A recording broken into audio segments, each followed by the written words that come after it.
Alright guys, this is Mr. Huebner with the hydrogen atomic emission line spectrum activity.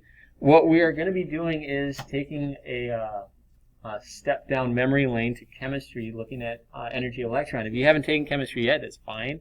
We're going to just cover the basics, and we're going to focus on the astronomy portion, which is the application of it.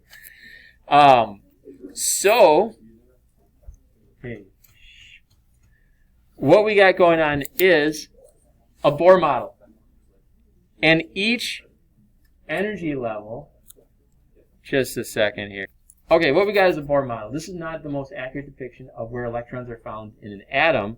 However, it's really good for looking at energies. And energies is what we're looking for, because if an electron is far out here, that's in the excited state, it goes down then to the ground state. And when it does that, it releases energy in the form of light. And that's the light that we see, and that's how we study stars and everything outside of our planet. We're basically studying light, spectral analysis.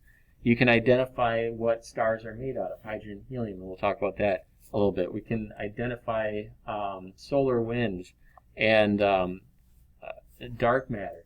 Only 5% of the universe is made out of light, the rest is dark matter. So we can only really study 5% of the universe. That's the max.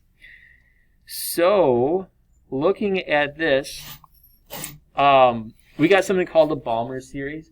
And the Balmer series is when the electron goes from an excited state all the way to not the lowest energy, but energy n equals 2. So the second level from the nucleus.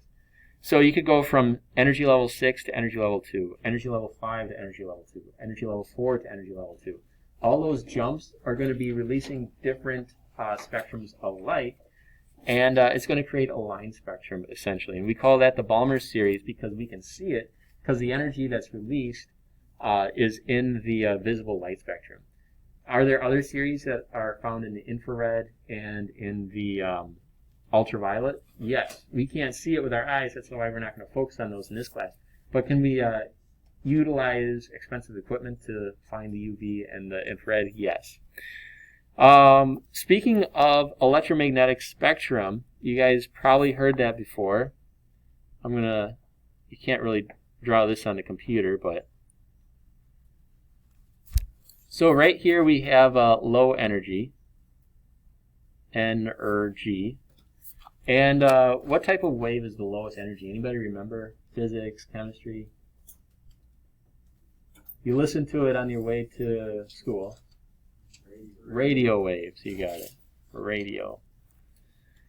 After that is going to be infrared.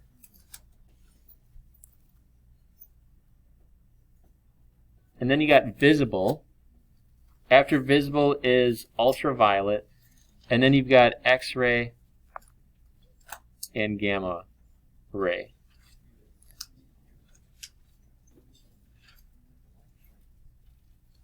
And gamma ray is going to be the highest energy. Fun fact, in the entire electromagnetic spectrum, the visible portion is just a small little sliver. So most of what we know about the universe is based off of what we can't really see with our eyes. UV, X-ray, gamma ray, those are higher energy wavelengths, and if they hit our skin and go into our DNA, it'll mess it up and create mutations and cancer. So fortunately, we got a molecule called O3, the ozone layer, that protects us from all those rays that are coming from the sun. Only the visible, infrared, and radio can kind of go through. If we didn't have the ozone layer, life on land would cease to exist. We're going to talk about this next semester when we look at all of the history of life on Earth, starting like 600 million years ago with the Cambrian explosion. And we'll find that around 350, 400 million years ago, the ozone layer formed, and life started appearing on land. Before that time, it was just in the ocean. And the water prevented the harmful rays from getting to life. All right, so there's that. Then we got all these lovely little equations, because when we're studying light, it acts two ways.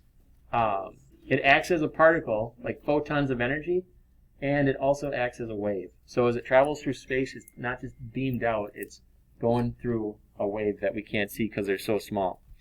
So we've got two equations. Energy of the photon equals Planck's constant times frequency. That's the particle model. What's that? Wait, what? Smallest measure of the world? What do you mean? An electron is the smallest piece of matter that we really know of. Unless you get into quarks, but then is it matter or particle, or is it more or less just energy? So ultimately, energy is, I guess, would be the smallest piece of matter. Everything's made of energy. Planck's constant is a constant. It's always 6.6 times 10 to the negative 34 joules per times seconds. Frequency is in 1 over seconds. That's the unit for frequency. Then we got the wave model is the speed of light times wavelength times frequency. Wavelength is in meters. Frequency, again, in 1 over second. And the speed of light is always 3 times 10 to the power of 8 meters per second. So these values we're going to come back to tomorrow when we do the quantum mechanics, the math. It's not too hard, but it is complicated. Today I want to get through the definitions and then getting started on the lab, the fun part, and then we'll have the fun part to finish up tomorrow too, so it's not just totally, dry. All right, you guys ready for the definitions? No. No? How about now? So basically the main idea behind today and tomorrow is how do we study the universe? Well, spectral analysis is the biggest tool in doing it, and it's all based off of energies of an electron as they go from an excited to ground state, releasing energy in the form of light. That's the main idea. We're going to be doing 3 other lab simulations with spectral analysis to kind of drive home the point. And they're pretty fun. It was from this website. It's got a lot of good stuff. All right, electromagnetic radiation is a form of energy that exhibits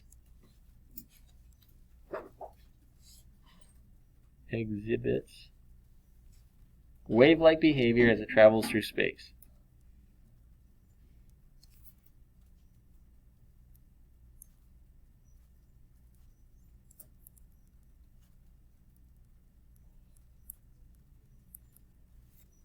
There we go. So electromagnetic radiation is a form of energy that exhibits wave-like behavior as it travels through space. And it's emitted by celestial objects such as stars or remnants of stars like black holes. Electromagnetic spectrum. All the forms of electromagnetic radiation put together.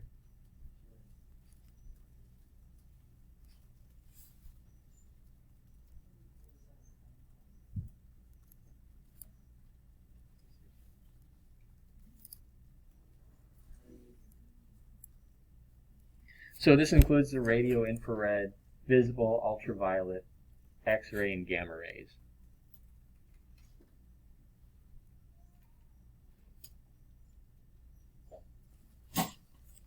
All right, then we got wavelength is represented by the Greek symbol lambda, and is distance between corresponding points of adjacent waves.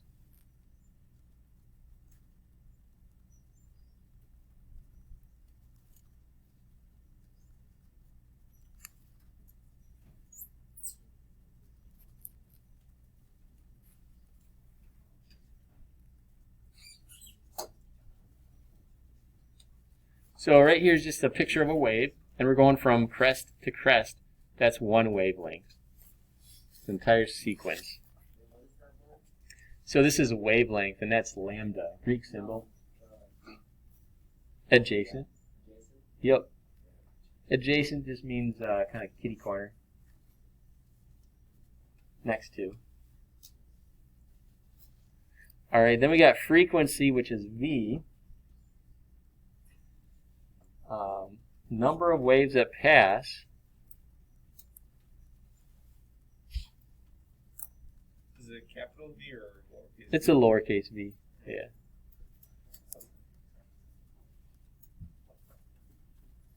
All right, so frequency is the number of waves that pass in 1 second. basically one set period of time, typically 1 second.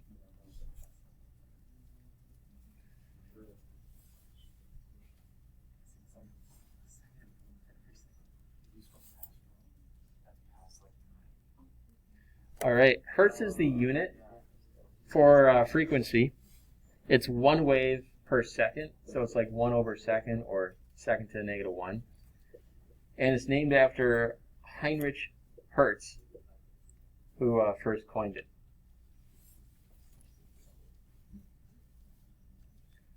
All right, then we got photoelectric effect. We're not going to really focus on this too much. It is the premise of how our solar panels on our probes work.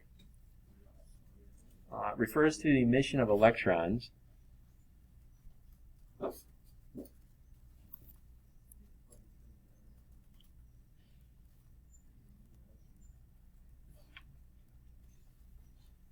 From a metal when light shines on it.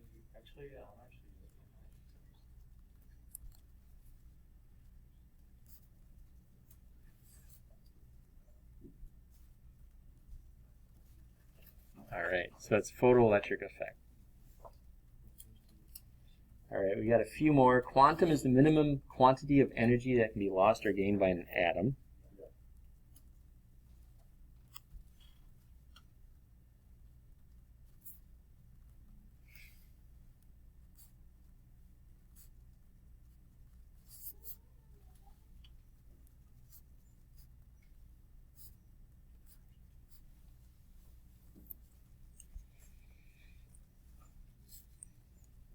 That's where we get the word quantum mechanics.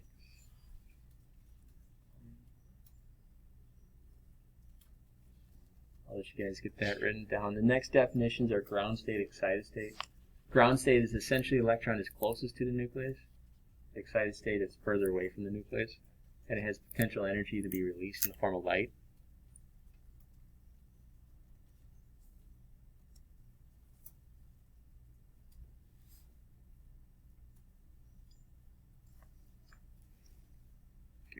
Pause.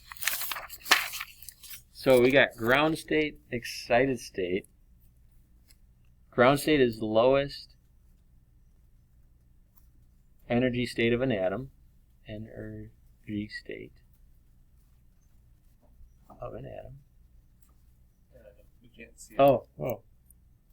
There we go.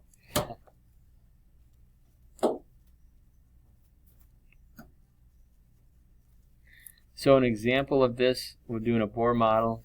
The electron is closest to the nucleus, the lowest quantum energy level.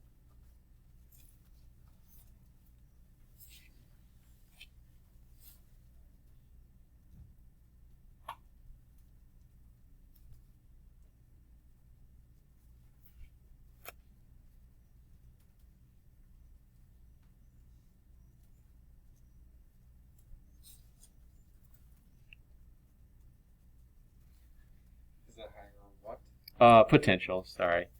State in which an atom... Oh, there we go. I don't know if that helps much more. Sorry, it's my... I wanted to take a penmanship class, but it was canceled due to COVID, so... You gotta zoom out a bit or something. Oh, there we go. There it is.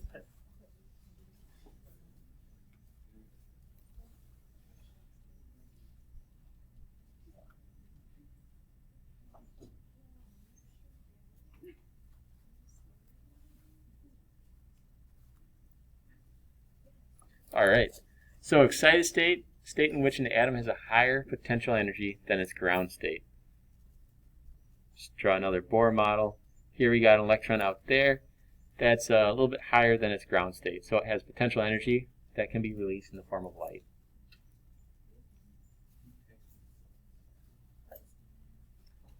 All right, emission line spectrum.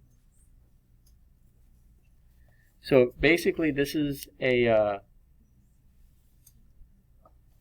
how do we say it? When a beam of light is seen through a prism,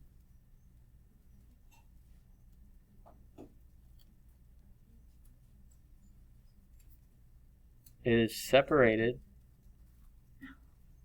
into different colors.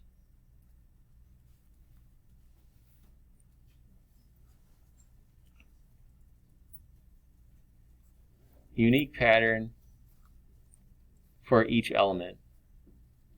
So each element is going to have a unique pattern. And we call that a line spectrum or an emission line spectrum. Whereas a continuous spectrum is the full electromagnetic spectrum in it. So continuous is emission of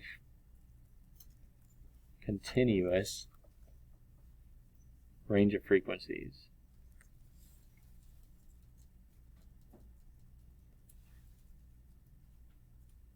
Of electromagnetic radiation.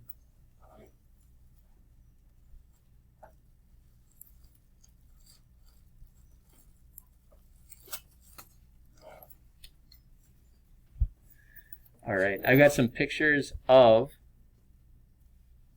the different emission line spectrums, but those are what we're going to be finding. We're going to be looking, yeah,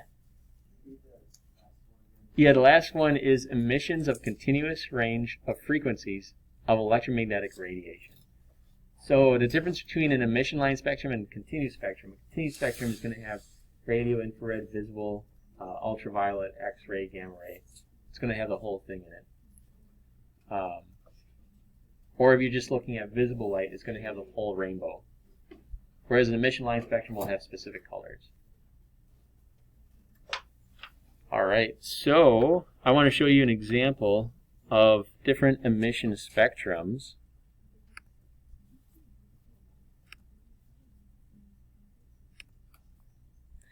So right here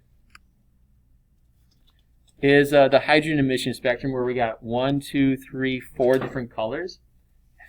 And that's based off of the different quantum leaps going from energy level 4 to 2, 3 to 2, and so on.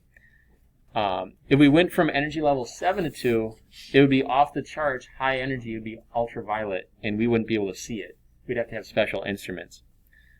Here we got helium, nitrogen, oxygen, all these different line spectrums.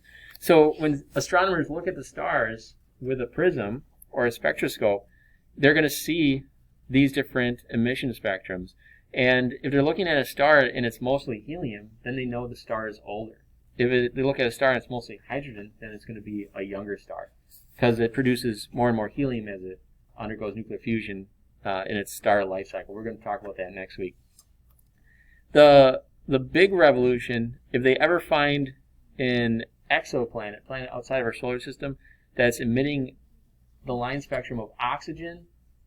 Oxygen is unique to life. Like we produce, no we don't, but plants do produce O2. And if we found another planet that had O2, there's probably life on that planet. Yep. How do they measure the light of the planet? How do they measure it? How do they see it? It's very hard to see, so they have to have sophisticated spectral analysis technology to be able to see it.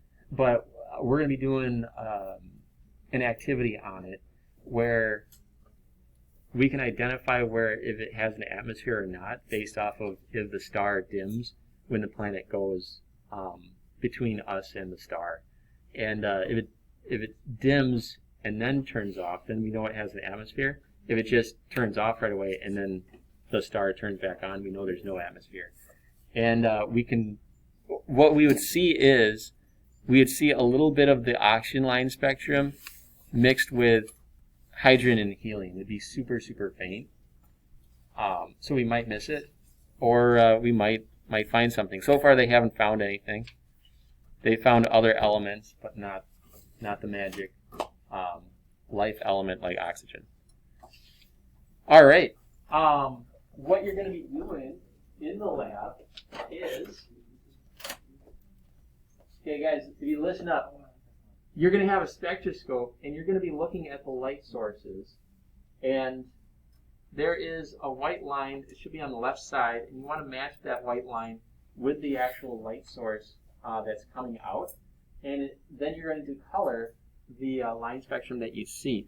And if you're quarantined right now, you are going to be using this document as your data, which is attached to the Canvas. A little bit easier, crisp. If you can't find anything and you're in class, you could refer back to this too. But these are the accepted. That's what we're going to get to, and then tomorrow we'll find the unknowns and we'll do the fun calculation work. All right, that's it for this video.